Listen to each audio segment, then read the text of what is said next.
사랑하는 성도 여러분, 안녕하십니까? 코로나 바이러스로 인하여 벌써 3주째 함께 모여 경배드리지 못하고 이렇게 영상 설교를 통해서 가정에서 경배 시간을 가져야 하는 안타까운 현실입니다. 빨리 이 문제가 잘 해결되어져서 이제 다 같이 모여서 함께 감사와 기쁨으로 경배드릴 수 있는 날이 속히 올 수 있게 되기를 기도합니다. 이 시간 하나님 말씀은 히브리서 10장 19절로부터 25절까지 말씀입니다. 히브리서 10장 19절부터 25절까지 말씀입니다.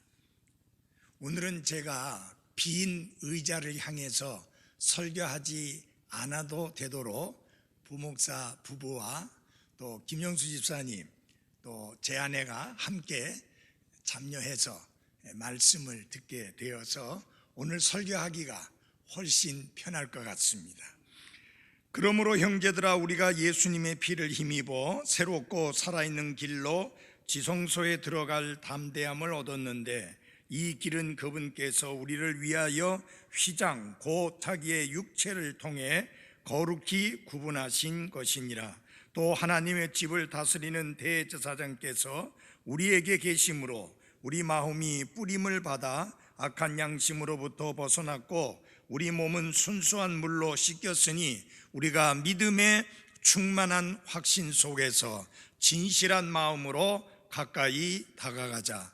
약속하신 분께서 신실하시니 우리의 믿음의 고백을 흔들림 없이 굳게 잡고 서로를 살펴보아 사랑과 선한 행위에 이르도록 격려하며 어떤 사람들의 습관과 같이 우리의 함께 모이는 일을 패하지 말고 서로 권면하되 그날이 다가옴을 너희가 볼수록 더욱 그리하자.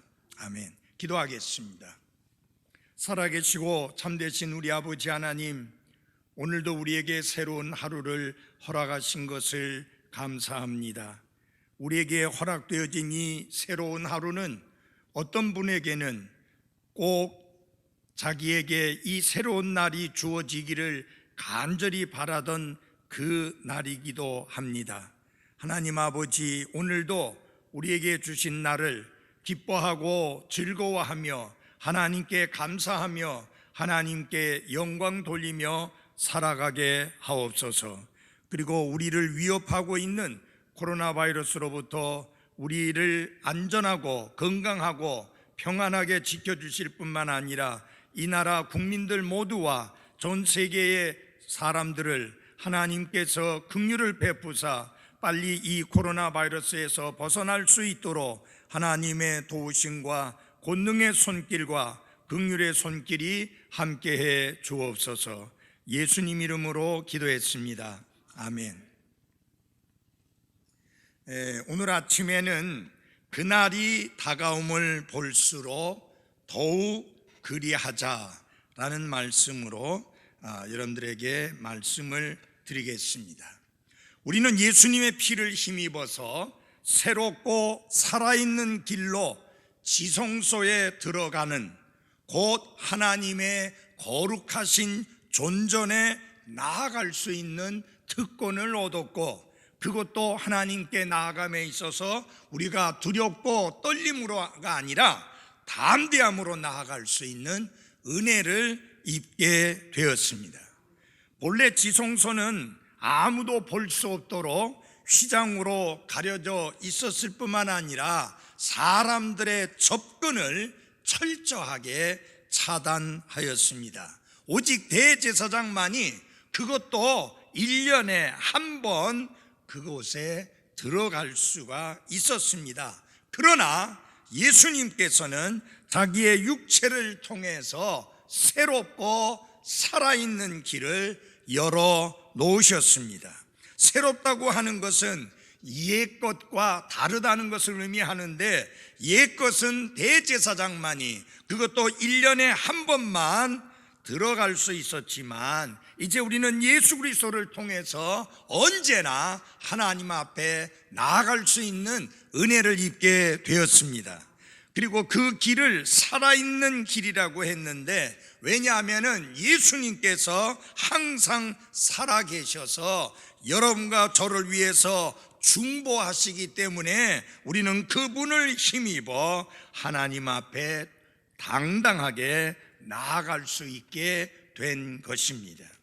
이제 예수님의 피를 힘입어 언제라도 하나님의 은혜의 왕자 앞에 담대하게 나아갈 수 있는 특권을 가진 우리는 하나님의 임재를 날마다 경험하며 살 수 있을 뿐만 아니라 하나님과 친밀한 교제를 언제나 나눌 수 있는 놀라운 특권을 가지게 되었습니다.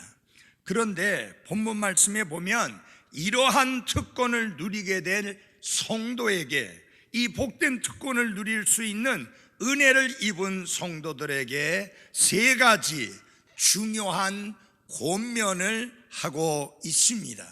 근데 이 세 가지 권면은 영어 성경으로 보면 모두 다 그 시작이 let us, 뭐뭐 하자라는 말로 시작하고 있습니다. 첫 번째 권면입니다. 10장 22절 말씀입니다. 우리가 믿음의 충만한 확신 속에서 진실한 마음으로 가까이 다가가자. Let us draw near. 첫 번째 권면은 뭐냐? 가까이 다가가자라고 하는 권면입니다. 누구에게 가까이 다가가자는 것입니까? 하나님께 가까이 다가가자는 권면의 말씀입니다. 이것은 하나님을 향한 구원받은 성도들의 책임을 말씀하고 있는 것입니다. 두 번째 권면은 23절에 나와 있는데요, 우리의 믿음의 고백을 흔들림 없이 굳게 잡자. Let us hold fast. 그러니까 두 번째 권면은 뭐냐? 굳게 잡자라고 하는 권면인데요, 이것은 우리 자신을 향한 책임을 말씀하고 있는 것입니다. 이제 세 번째 권면은 25절에 나오고 있는데요, 서로를 살펴보아 사랑과 선한 행위에 이르도록 격려하며. 그 세 번째 권면은 어떤 것이냐면 서로를 살펴보자라고 하는 것입니다. Let us consider one another. 자, 이렇게 해서 세 가지 권면의 말씀이 주어졌는데, 세 번째 권면의 말씀은 서로를 향한, 그리스도인 서로를 향한 우리의 책임을 가르치고 있는 말씀입니다. 그래서 이 세 권면의 말씀은 하나님을 향한 우리의 책임이 무엇이냐, 그리고 우리 스스로를 향한 우리의 책임이 무엇이냐, 그리고 같은 구원받은 형제 자매들을 위한 우리의 책임이 무엇이냐 하는 것을 가르쳐 주시고 있습니다. 그래서 이제 이 세 가지 권면을 하나하나 자세히 살펴보도록 하겠습니다. 첫 번째, 하나님을 향한 우리의 책임은 무엇입니까? 가까이 다가가자라는 말씀입니다. 10장 22절에 우리 마음이 뿌림을 받아 악한 양심으로부터 벗어났고 우리 몸은 순수한 물로 씻겼으니 우리가 믿음의 충만한 확신 속에서 진실한 마음으로 가까이 다가가자. 이 한글 성경은 제일 끝에 가까이 다가가자라는 말씀이 나오지만 영어 성경은 제일 앞에 Let us draw near 해가지고 가까이 다가가자는 말씀이 제일 앞에 나오고 있습니다. 그리고 이 말씀을 주의 깊게 살펴보면 우리가 하나님께 가까이 다가가기 위해서 몇 가지 조건이 요구되고 있는 것을 발견할 수 있습니다. 여러분, 예수 그리스도를 힘입어 우리는 하나님께 다가갈 수 있는 특권을 얻었습니다. 그런데 이제 그리스도인의 삶을 살면서 중요한 것은 뭐냐? 우리에게 주어진, 구원받은 성도들에게 주어진 책임이 무엇이냐? 날마다 하나님께 가까이 다가가라고 하는 책임이 주어졌습니다. 자, 이제 네 가지가 거기 말씀되고 있는데요, 네 가지 조건이 요구되고 있는데, 첫째, 하나님께 가까이 가기 위해서, 하나님께 가까이 다가가는 삶을 위해서 첫 번째 필요한 건 뭐냐? 진실한 마음으로 가까이 다가가자. 우리는 억지로나 부적절한 동기나 위선으로 하나님께 가까이 다가가서는 안 됩니다. 우리는 순수하고 온전하고 진실한 경배자의 자세로 하나님께 가까이 다가가야 합니다. 우리가 진실한 마음으로 하나님께 가까이 다가가는지, 위선으로 하나님께 가까이 다가가는지 어떻게 알 수 있습니까? 하나님께서 우리의 마음을 보여주는, 우리의 태도를 보여주는 거울을 주셨는데 바로 하나님의 말씀입니다. 하나님의 말씀에 따라 우리의 생각과 우리의 동기와 우리의 자세를 평가해 본다면 정말 내가 진실한 마음으로 하나님께 가까이 다가가고 있는지를 알 수 있습니다. 하나님께 가까이 다가가되 우리는 어떻게 가까이 다가가야 됩니까? 진실한 마음으로 하나님께 가까이 다가가야 하는 것입니다. 두 번째로는 하나님께 가까이 다가가게 될 때에 어떻게 가까이 다가가야 되느냐? 믿음에 충만한 확신을 가지고 하나님께 가까이 다가가라 라고 하는 것입니다.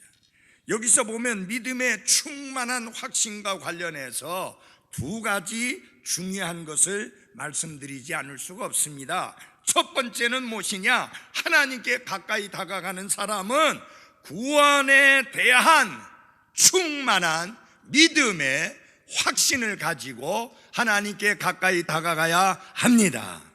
자, 내가 구원받았는지 구원받지 않았는지 모르면서 내가 하늘나라에 갈 수 있는지 없는지 그것도 확신하지 못하면서 하나님께 가까이 다가간다는 것은 있을 수가 없습니다. 믿음의 충만한 확신 중에 가장 중요한 것이 뭐냐? 내가 예수님의 피를 힘입어 죄들을 깨끗이 씻음받았고 구원받았고 영원한 생명을 얻었고 다시 태어났고 하나님의 자녀가 되었다고 하는 충만한 믿음의 확신 가운데 가까이 다가가야 하는 것입니다.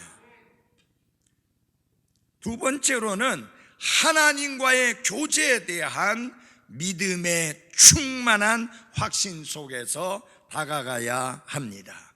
구원받은 이후에 우리의 그리스도인의 삶에 있어서 가장 중요한 것 중에 하나는 뭐냐면 하나님과의 교제입니다. 하나님께 가까이 다가간다는 말은 무슨 말이냐? 하나님과 깊이 있는 교제를 나누는 삶을 산다라고 하는 것입니다. 하나님이 인간을 지으셨을 때 우리를 관계 속에 놓으셨습니다. 그리고 그 관계 속에서 제일 중요한 것은 하나님과의 관계입니다. 하나님과의 관계가 정상적으로 되어야 나 자신과의 관계가 정상적인 것을 유지할 수 있고요, 나 자신과 정상적인 관계를 유지할 때 다른 사람들과의 관계도 정상적으로 유지할 수 있습니다. 자기 자신과 늘 싸우는 사람은 문제가 어디 있느냐? 하나님과의 관계가 올바로 되어 있지 않다는 것입니다. 자신에 대하여 불평이 많고 자신에 대하여 원망이 많고 모든 일에 감사하지 못하고 만족하지 못하는 이유가 뭐냐? 그걸 원인을 어디에서 찾아야 되느냐? 환경이나 다른 사람에게 찾지 말고 나와 하나님과의 관계가 바로 되어 있는가? 그것을 찾아보아야 합니다. 그래서 관계 속에 제일 중요한 관계는 하나님과의 관계이다. 그래서 하나님과 친밀한 교제를 나누는 것에 대한 믿음의 충만한 확신 속에서 우리가 살아가야 하는 것입니다. 세 번째, 하나님께 가까이 다가가는 데 있어서 중요한 것으로서 우리가 어떻게 가까이 나가야 되느냐, 깨끗한 양심으로 하나님 앞에 가까이 나아가야 한다. 우리 마음이 뿌림을 받아 악한 양심으로부터 벗어났다. 그렇습니다. 우리가 구원받는 순간에 우리는 악한 양심으로부터 벗어났고, 놀라운 사실은 우리의 양심이 깨끗하게 되었다고 하는 사실입니다. 그러나 이 양심이 깨끗하게 되었다고 해서 한 번에 영원히 깨끗하게 되어서 항상 깨끗한 양심을 유지하는 것은 아닙니다. 우리의 양심은 더럽혀질 수 있다. 그러면 우리가 하나님 앞에 나아갈 때 위선이 없이 정직한 마음으로, 깨끗한 마음으로 하나님께 나아간다는 것은 무엇을 말하느냐? 깨끗한 양심으로 하나님 앞에 가까이 다가간다고 하는 사실인 것입니다. 여러분, 우리가 깨끗한 마음과 깨끗하게 된 양심 때문에 담대함을 가지고 하나님께 가까이 다가갈 수가 있습니다. 그리고 우리의 마음과 우리의 양심이 깨끗하게 된 것은 예수님의 피를 통해서이지, 내가 스스로 마음도 씻고 양심도 씻어서 깨끗하게 된 것은 아닙니다.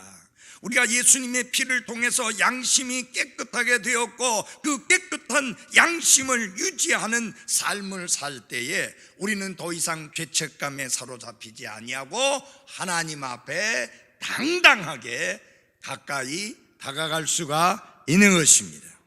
네 번째로, 하나님께 가까이 다가가는 데 있어서 필요한 것은 무엇이냐? 우리가 하나님 앞에서 온전히 깨끗하게 되었다고 하는 확신입니다.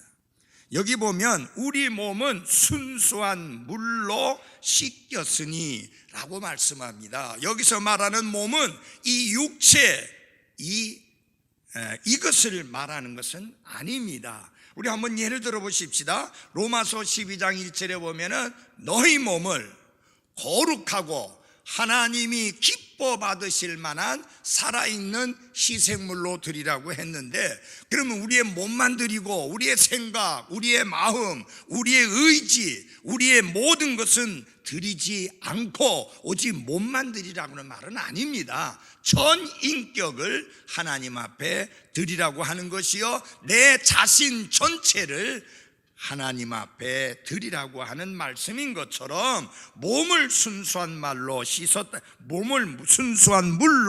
씻었다는 것은 예수님에 의해서 깨끗게 된 자라고 하는 것을 다르게 표현한 하나의 표현이라고 하는 것입니다. 이렇게 외적인 행위는 내적인 깨끗함을 상징적으로 표현하고 있는 것입니다. 예수님의 대속의 죽음을 통해서 그분을 나의 구원자와 주님으로 믿은 우리는 죄로부터 정결하고 깨끗하게 된 것입니다. 그리고 이 깨끗게 된 사실을 침례라고 하는 규례를 통해서 내가 예수님의 보배로운 피로 깨끗이 씻음을 받았고, 이 죄인이 예수 그리스도와 함께 죽었고 묻혔을 뿐만 아니라 이제는 그리스도와 함께 의롭게 된 자로서 살아났다고 하는 사실을 상징적으로 드러내 보이는 것이 침례이듯이, 여기 몸은 순수한 물로 씻었다는 말은 우리가 깨끗게 되었다고 하는 것을 보여주는 또 다른 표현 중에 하나입니다. 자, 여러분, 우리 깨끗게 된 그리스도인들은 늘 예수 그리스도 안에서 혹 우리가 범죄하거나 잘못하거나 말씀을 거역했을 때는 우리 죄들을 하나님 앞에 자백하고 깨끗게 된 상태에서 하나님께 가까이 다가가는 것이 필요합니다. 두 번째 주신 권면은 굳게 잡자라고 하는 권면입니다. Let us hold fast. 자, 23절입니다. 약속하신 분께서 신실하시니 우리의 믿음의 고백을 흔들림 없이 굳게 잡고 라고 말씀했습니다. 무엇을 굳게 잡으라고 했는가?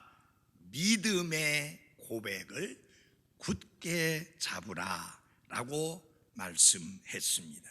신약 성경은 우리가 철저하게 따르고 지키고 믿고 살아야 될 성경의 교리를 말할 때, 그리고 오랫동안 하나님의 자녀들이, 앞서간 성도들이 지켜왔던 성경적인 전통에 충실해야 될 것을 말할 때마다 어떤 표현을 쓰느냐 하면은 굳게 잡으라 라는 표현을 썼습니다. Hold fast.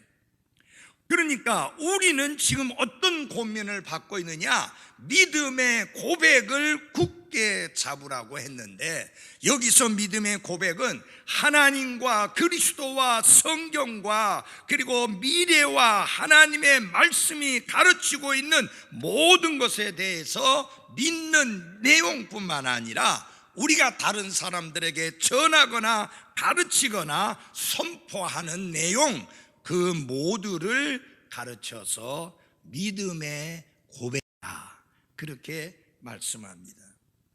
초대 교회 그리스도인들은 구원받고 그들의 믿음에 따라 침례를 받을 때 자신들이 예수 그리스도를 통해서 구원받고 변화된 사실을 공개적으로 고백을 했습니다. 간증을 했습니다. 여기서 이제 그래서 여기 이 본문이 말씀하고 있는 것은 뭐냐? 여러분이 구원받고 침례 순종할 때 공개적으로 고백을 했던 그 믿음의 고백, 그 고백에 계속해서 머물러 있어라. 그것을 끝까지 흔들림 없이 굳게 잡으라 라고 말씀하고 있는 것입니다. 사실 초대교회 성도들은 스스로 연구할 수 있는 신약 성경이 없었습니다. 그래서 흔들리기가 쉬웠죠. 왜냐하면 당시에는 신약 성경이 완성되지 않았기 때문입니다. 그래서 그들에게 더욱 중요한 것은 뭐냐? 그들이 처음에 받은 말씀, 처음에 그들이 고백한 믿음의 고백을 고수하고 굳게 붙들어야 될 중요함이 있었습니다. 이제 여러분과 저도 아무리 우리 주위에서 변질되고 하나님의 말씀의 진리를 바꾸고 그들의 믿음의 고백을 바꾸는 사람들이 아무리 많이 생긴다 할지라도 처음에 우리가 가진 믿음과 그 믿음의 고백을 굳게 붙들고 흔들림 없이 굳게 붙들고 살아가야 하는 것입니다. 자, 그런데 우리는 어떻게 우리 믿음의 고백을 흔들림 없이 굳게 잡을 수 있을까요? 그 해답은 그 구절 맨 앞부분, 첫 부분이 우리에게 보여주고 있습니다. 어떤 말씀입니까? 약속하신 분께서 신실하시니 그랬습니다. 우리가 우리의 믿음의 고백을 흔들림 없이 굳게 잡고 살 수 있는 이유와 근거가 무엇이냐? 이 약속을 주신 하나님이 신실하시기 때문인 것입니다. 그래서 고린도후서 1장 20절에 보면 하나님의 모든 약속은 그분 안에서 예가 되고 그분 안에서 아멘이 되어 우리를 통해 하나님의 영광이 되느니라 라고 말씀했습니다. 하나님은 자신이 하신 약속들에 대해서 나중에 그것은 안 돼, 그렇게 할 수 없어 라고 거절하시는 경우가 절대로 없습니다. 하나님의 모든 약속은 우리가 감정적으로 이해가 되든 되지 않든, 우리의 경험에 비추어 이해가 되든 되지 않든 하나님이 계획하신 그분의 때에 반드시 다 이루어집니다. 그래서 하나님의 약속에 대해서는 예만 있고 아멘만 있을 뿐입니다. 우리가 믿음의 고백을 신실하게 지키고 흔들림 없이 굳게 잡을 수 있는 이유는 무엇이냐?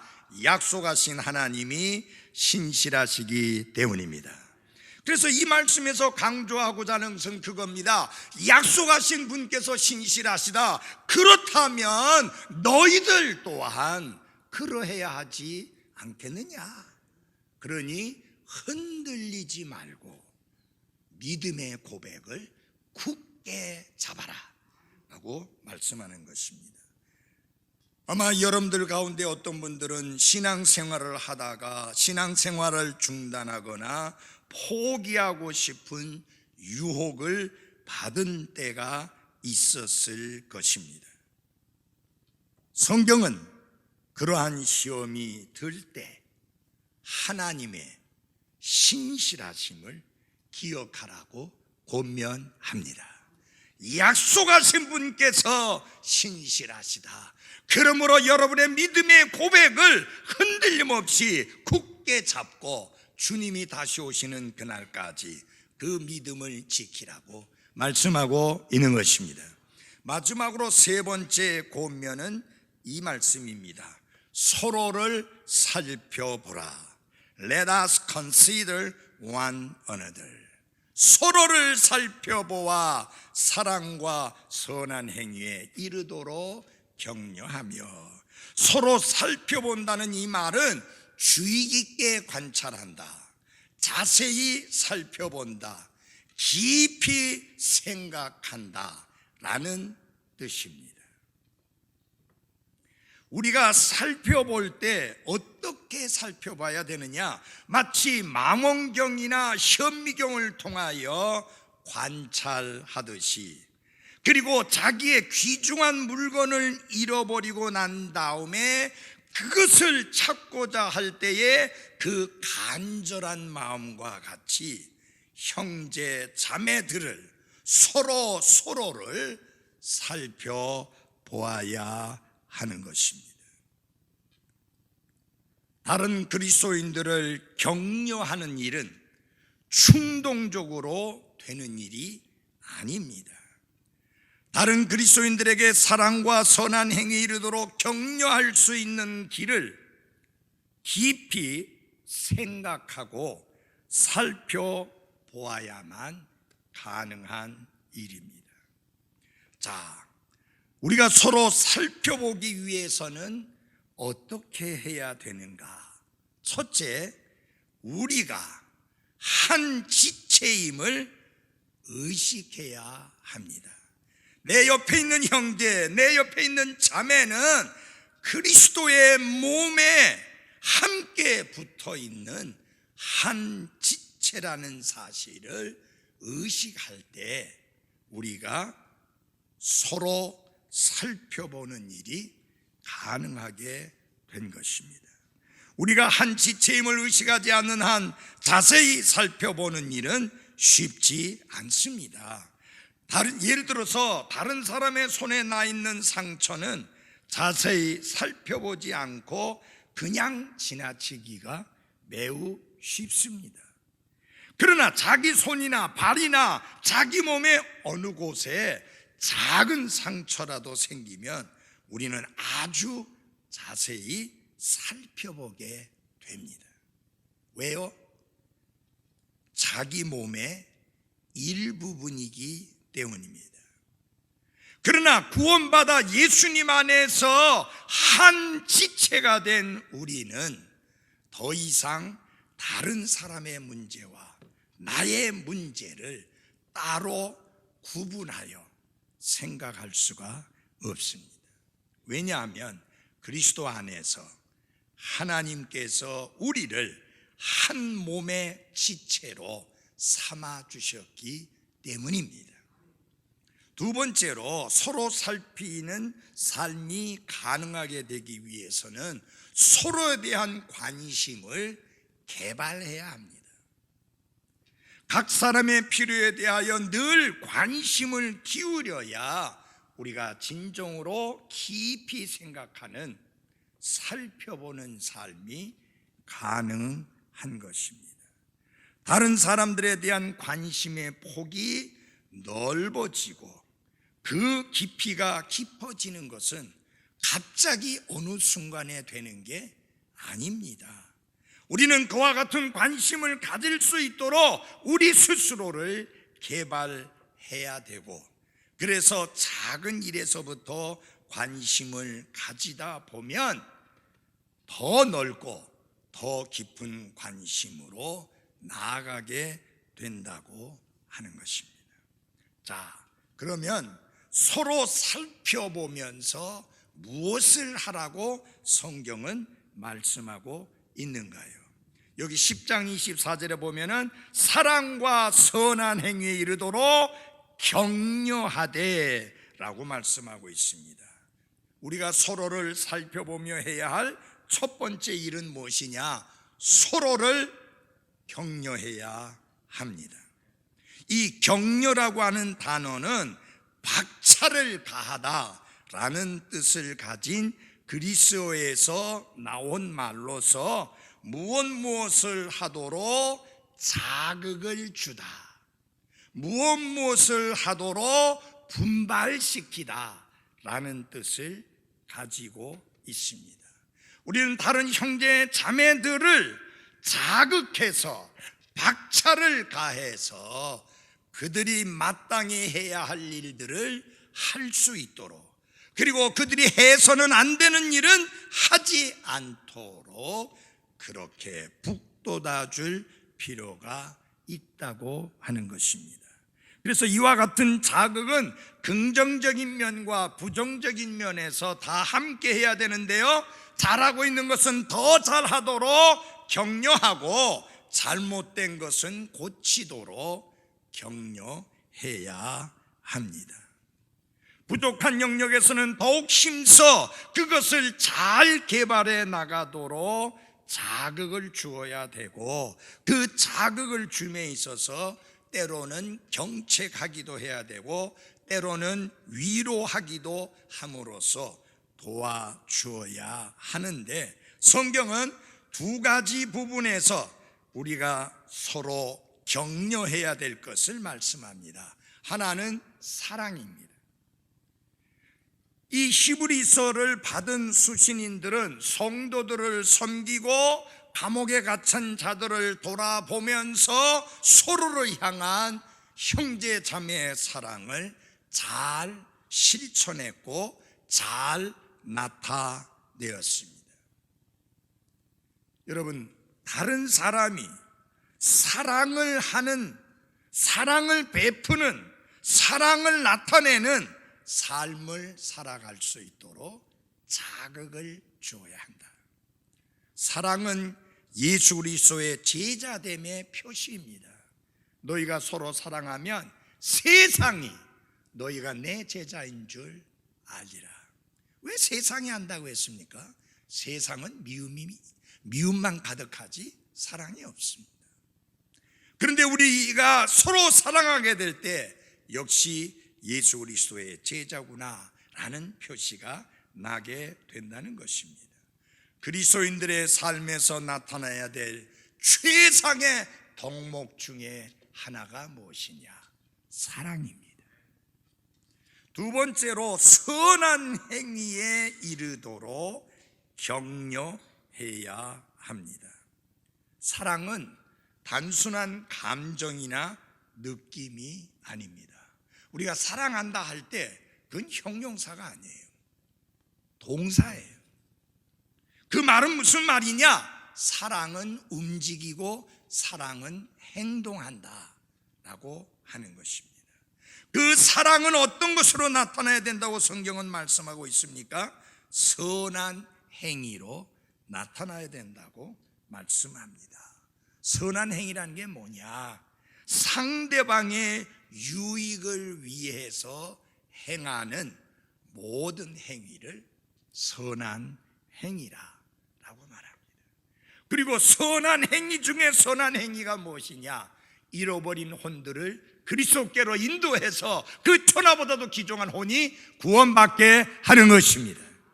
이게 다른 사람을 위해서 우리가 할 수 있는 최고의 유익한, 다른 사람의 최고의 유익을 위하여 할 수 있는 일이 무엇이냐?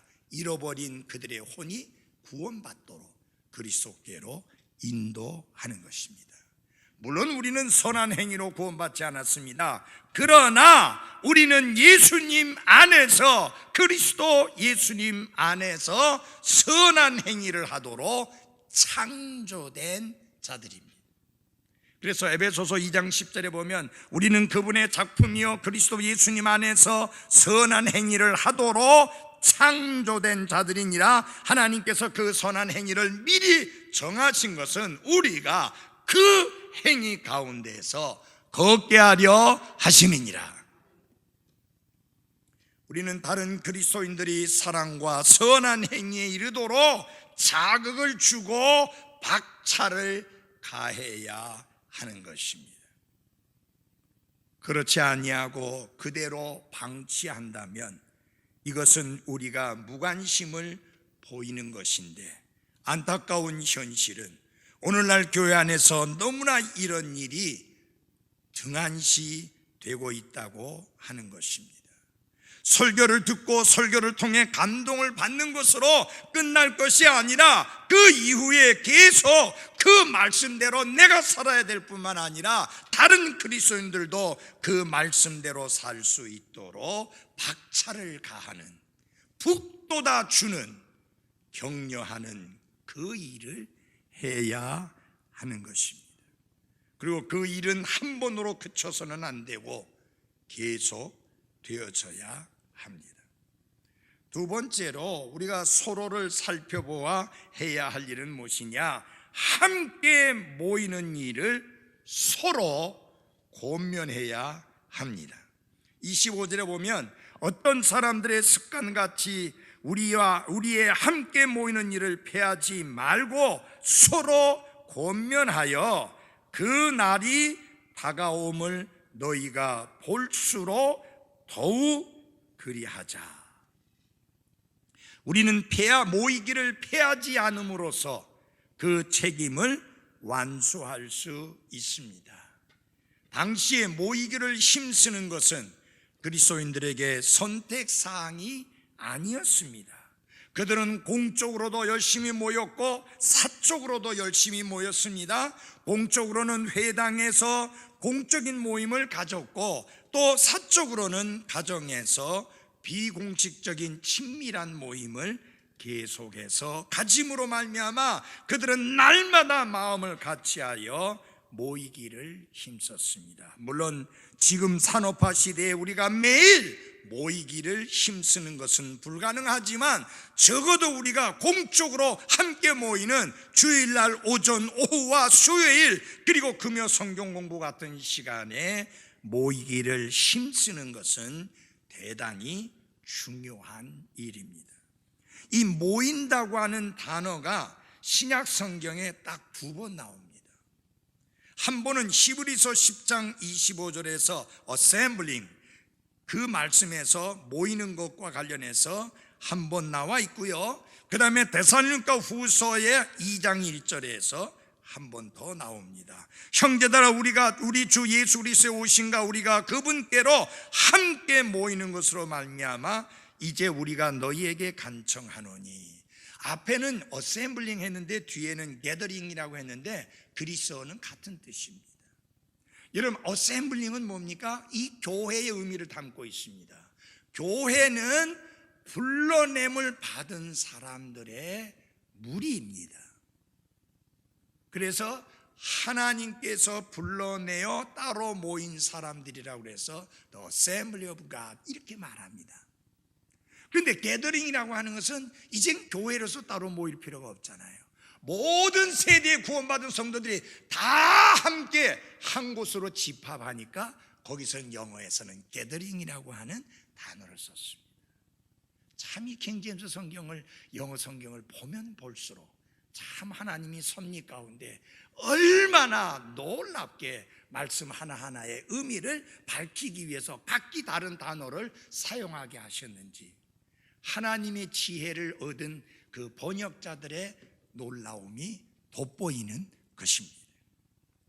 자, 이 단어를 우리가 한번 비교해 보십시다. 교회와 관련하여 두 번에 모이는 시기가 있음을 보여주는데, 하나는 땅에서 현재 모이는 모임이고 또 하나는 미래에 공중에서 모이게 될 모임입니다. 우리는 늘 그 생각만 합니다. 휴거 때에 공중에서의 모임에서 엄청난 감격과 엄청난 흥분과 엄청난 감동이 있을 것이다, 그것만 생각합니다. 그러나 여러분, 현재 이 땅에서의 모임에서도 공중에서의 궁극적인 모임과 마찬가지로 흥분과 감격과 감동이 있어야 하는 것입니다.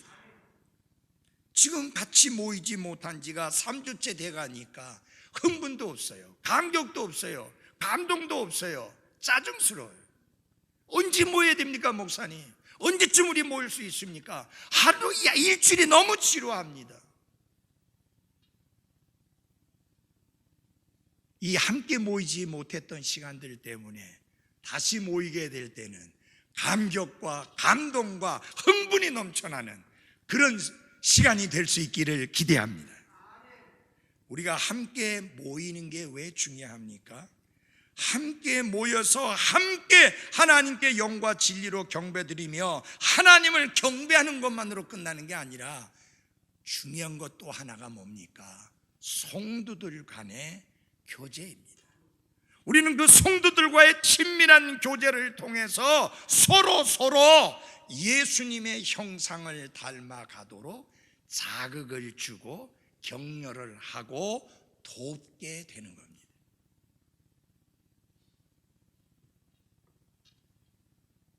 함께 모이는 일은 교회의 주된 요소 가운데 하나입니다.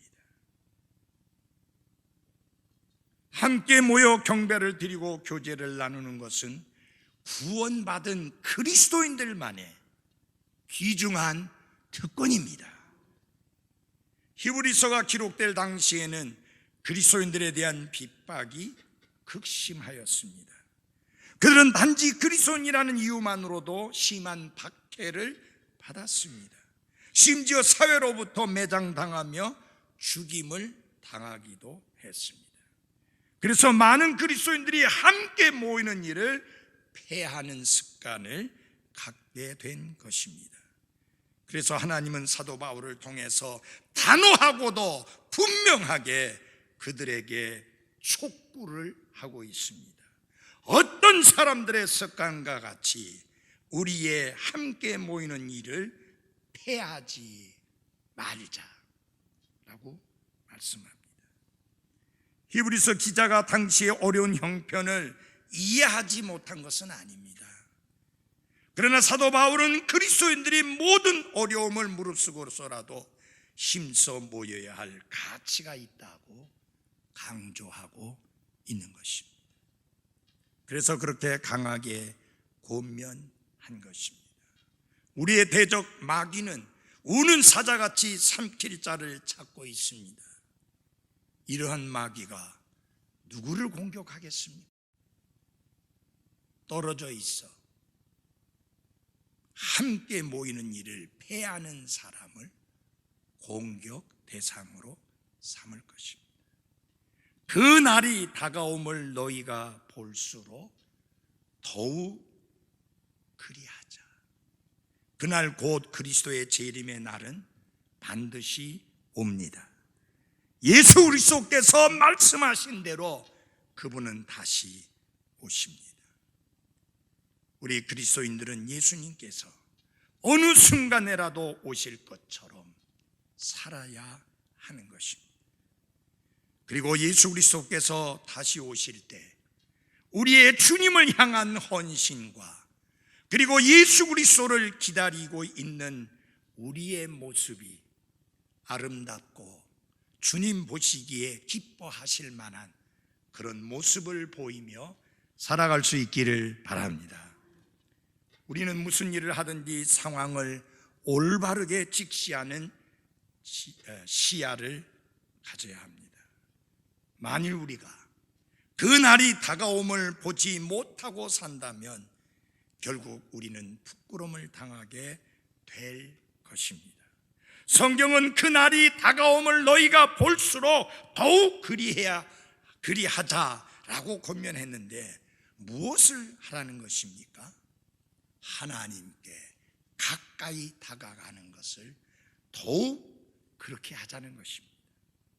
믿음의 고백을 흔들림 없이 굳게 잡는 삶을 더욱더 살자 하는 것입니다. 그리고 마지막으로 서로를 살펴보는 삶을 더욱 신실하게 살자고 성경은 말씀합니다. 하나님이 도우셔서, 하나님이 지켜주셔서 건강하고 안전한 가운데 이제 우리가 함께 모여 경배 드릴 수 있는 날이 속히 오기를 바랍니다. 이 또한 지나가리라. 지금은 힘듭니다. 지금은 어렵습니다. 지금은 편치 않습니다. 늘 걱정과 염려가 몰려오는 상황입니다. 그러나 사랑하는 여러분, 주님을 기억하고 주님께로부터 오는 위로로 위로받고 하루하루를 살아가시기를 바랍니다. 이럴 때일수록 더욱 하나님께 가까이 다가가시고, 이럴 때일수록 흔들지 말고 믿음의 고백을 굳게 잡으시고, 이럴 때일수록 서로를 살펴보는 삶에 신실하기를 바랍니다. 기도하겠습니다. 하나님 아버지, 이 아침에 또 다시 한번 영상을 통해서 말씀을 선포했습니다. 이 말씀을 듣는 모든 성도들이 이 어려운 위기의 때에 하나님의 말씀 때문에 위로를 받고 힘을 얻고 용기를 가지고 이 또한 지나가리라고 하는 기대와 믿음 속에서 하루하루 감사하며 기뻐하며 살 수 있게 해 주옵소서. 예수님 이름으로 기도했습니다. 아멘.